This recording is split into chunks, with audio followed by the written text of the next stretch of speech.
Muy buenas, tenemos la suerte de contar con el profesor Bastos, con el que estamos hablando cuestiones relacionadas con el conservadurismo. Y estábamos hablando pues, de la importancia de la familia, cómo la familia representa pues, un freno o un contrapeso al poder del Estado y pues, también, de hecho, incluso se puede decir que ya en los principios del pensamiento político, por ejemplo, los griegos con Aristóteles hablaba de cómo una comunidad política pues era una agrupación de familias.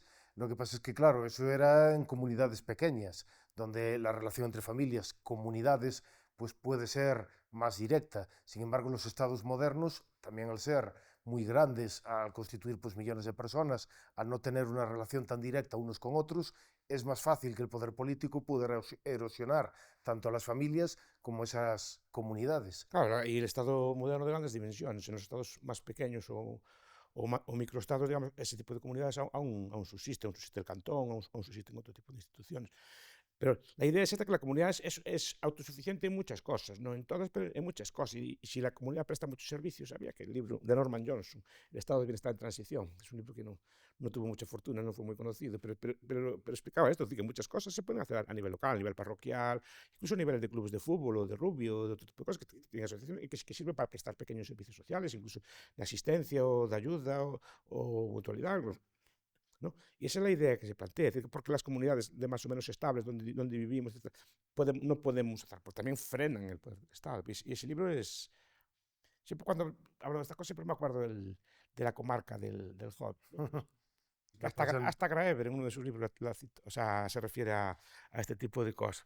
Porque la comunidad se ve una sociedad más o menos ordenada, así como muy, eso sí, como en la película se pinta como una comunidad así medio medieval o así antiguo, pero sin figuras de autoridad, perdón, sin figuras de poder, Sin no de figuras de autoridad, poder, correcto. no de autoridad. Entonces, y cómo se autoorganiza y cómo funciona, entonces que es como una sociedad bien tranquila, y eso es una cosa que es muy interesante. Además, la comunidad sirve como herramienta de control social, pero sin usar la violencia, ¿no? Es decir, los que vivimos en comunidades de pequeños, recuerda que cuando te portaban mal los vecinos te reñían y se sentían autorizados a reñirte, obviamente, y eso decían a tus padres, había una forma de control social difuso que sirvió para mantener, digamos, que los niños se portaran bien, que no hicieran daño, que se comportaran, que tuvieran modelos a seguir, digamos, que eran modelos que convivían no solo en la familia, sino también allí varias generaciones, entonces que podían había acceso a personas mayores que te podían informar, etc. No estoy hablando tampoco de una cosa idílica, ¿eh? No, no, no, no. Siempre había Que problemas, siempre hay problemas y cosas por el estilo, pero era una figura bastante interesante que se abandonó.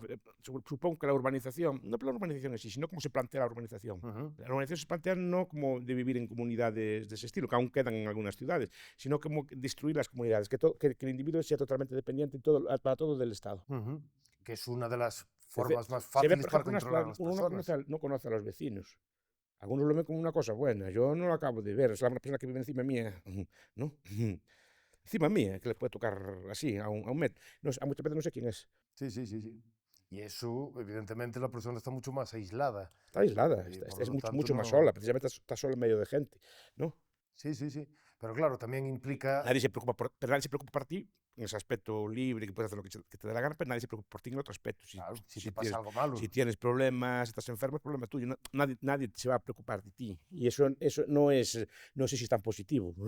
Claro, la cuestión es que muchas veces, creo que, por ejemplo, uno de los problemas con un autor liberal en este sentido sería John Stuart Mill, Sí, que es que se ve que normalmente en esas comunidades pequeñas se perciben siempre como opresivas. sí, Precisamente por eso, porque como hay también pues, valores compartidos sí. o valores comunitarios, alguien que tenga pues, un punto de vista pues, un poco más excéntrico lo puede entender como algo que se le impone.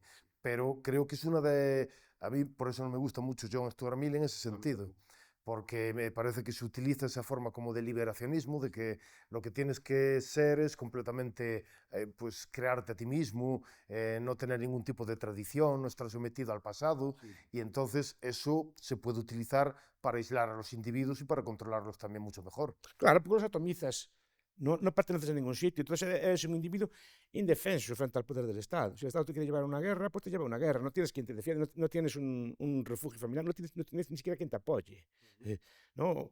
O si te va mal en la vida. Entonces eres un individuo que todo lo que necesitas te lo tiene que dar el Estado. Cuando eres anciano no te va a cuidar nadie, te va a cuidar el Estado. Si tienes problemas, tal, te va a dar el Estado de comer, no te va a dar pues, tu vecina o tu tía o una cosa por el estilo. Entonces, claro, pero eso atomiza a las personas y las personas quedan indefensas. Totalmente indefensas. Yo lo veo en estos casos así como de Maduro y estas cosas así de Venezuela, ¿no? Ve a todos millones de personas indefensas, indefensas, simplemente unos pocos miles de personas hacen lo que quieran con él y se saltan. No es que es indignante, pero es así, no hay Que no una... tienen capacidad de resistencia independientemente del número. Claro, porque el Estado, si hubiera una comunidad, el Estado penetraría mucho peor si hubiera comunidades que defendían, porque lo rechazarían, sobre todo si fuera generalizado el sistema, obviamente, porque tendría mucha más capacidad de poder. Pero en las grandes ciudades, simplemente tú dependes de algún agente que te ponga el gobierno y literalmente no dependes de él para casi todas las funciones. Entonces, desde Maduro y de cualquier otra dictadura, pero ves ese fenómeno, millones de personas casi solas o indefensas contra un poder que sí que está organizado y bien, que funciona bien, y no tienes ninguna capacidad de defensa porque no hay nada intermedio que lo frene. Y eso es algo que históricamente todos los déspotas lo sabían muy bien, que si querías conseguir incrementar tu poder tenías que eliminar a otras comunidades intermedias o familias. Los legalistas chinos, por ejemplo, intentaban dividir a la población en grupos de 5, grupos de 10, que se vigilasen continuamente unos a otros y se denunciasen, y si alguien cometía un crimen, castigarlos a todos, porque eso precisamente rompe todo tipo de lealtad, y el emperador pues tiene mucha más posibilidad de, pues, de controlar a la gente. Creo que era Tiberio, pero no estoy seguro, porque era Tiberio, el emperador romano, que temía cualquier grupo organizado, un grupo de bomberos, cualquier cosa organizada, porque le tenía miedo porque le podía hacer frente al poder. Y entonces la comunidad no hay más, que es una comunidad de personas que a lo mejor ya es de varias generaciones que se conocen, que viven juntas, etc.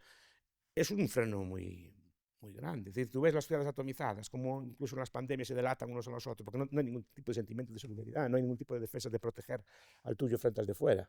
Claro, es un freno al poder del Estado tremendo. Por eso es muy interesante discutir sobre estas cosas.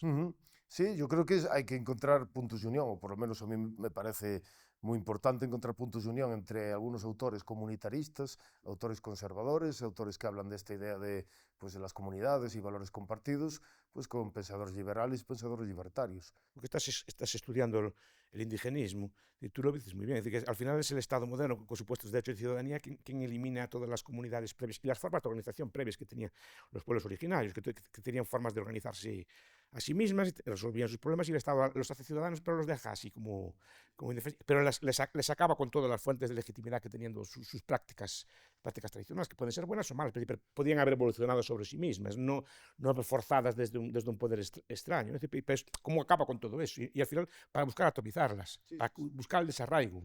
Y eso a la larga va a provocar todavía más problemas, y normalmente pues parece como que es también algo pues propio parece que mucha gente pues requiere algo más, requiere como vivir en comunidad, o le gusta vivir en comunidad, sentirse como parte de una comunidad, y que también tiene problemas esa idea de simplemente el aislamiento o la no pertenencia. El desarraigo, pues, muchas veces ven problemas de delincuencia de gente que es desarraigada, que no es de ningún sitio, que no tiene nadie que lo controle. Cuando hablo de control, la gente piensa que le da con un palo, una cosa así. Alguien que diga, mira, alguien mayor que te diga, mira, no lo estás haciendo bien, eso no es buena cosa, quítate de esas cosas, ¿no? Me explico. Pero nadie te lo dice. Faite bo. Te llega una... Sí, faite vos, faite un hombre, como me decían a mí de pequeño, que te van diciendo, los mayores te van corrigiendo, te van diciendo, pero no es una cosa coercitiva que te metan en una cárcel, sino si te... No. De hecho, es una cosa... Es una forma, digamos, de encauzar, de crear seres humanos dignos y libres, pero dentro de esa cosa, que también tienen cosas malas, obviamente, pero hay que contrapesarlo con la alternativa, que muchas veces que no es así, que nadie se preocupe de ti, y que, pues, si quieres hacer lo que te dé la gana y tal, pues hazlo. Pero claro, no asume las consecuencias después. Pues muchas gracias, profesor Bastos.